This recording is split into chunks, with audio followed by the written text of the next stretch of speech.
Namibia waxa lagu magacaabi jiray German South West Africa maadaama uu dalka Jarmalku gumeystay intuu dhaxaysay 1884 ilaa 1919 dalka Namibia waxa gumeysanayay Jarmalka waxaana la sheegay ilaa 2004 inay dad Jarmal ku sii noolaayeen Namibia oo lagu magacaabo hooyada galbeedka Afrika waxa wari ka sii muuqda raadadku kaga tagay Jarmalka oo kamid tahay wadooyinka tareenka iyo taangiyada biyaha uu saxaraha dhigay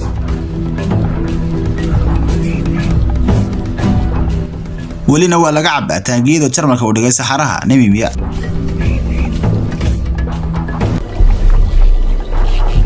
kulka ka jira halkan awgeed farduhu kama fogaadaan biyaha ilaa 40 kilomitir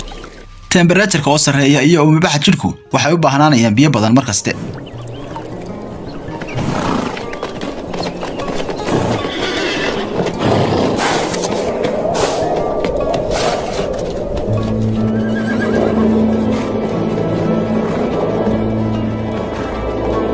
maanta way cabeen waxaanay biyo ka maqnaan karaan 2 cisho kaliya maalin bana waxay kaga imanayaan qaar meeyda saxaraha in cunto laga raadiyo waxay u muuqataa mid aan macquul ahayn balse naxariista eebe iyo markaste ku tiirsan yihiin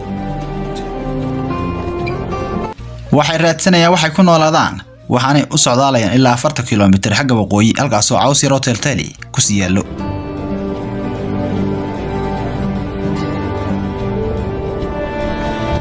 waanay ku qasbayeen intaanay biyo ka bixin inay cawska helaan maadaama biyaha agtooda isku ilaalinayaan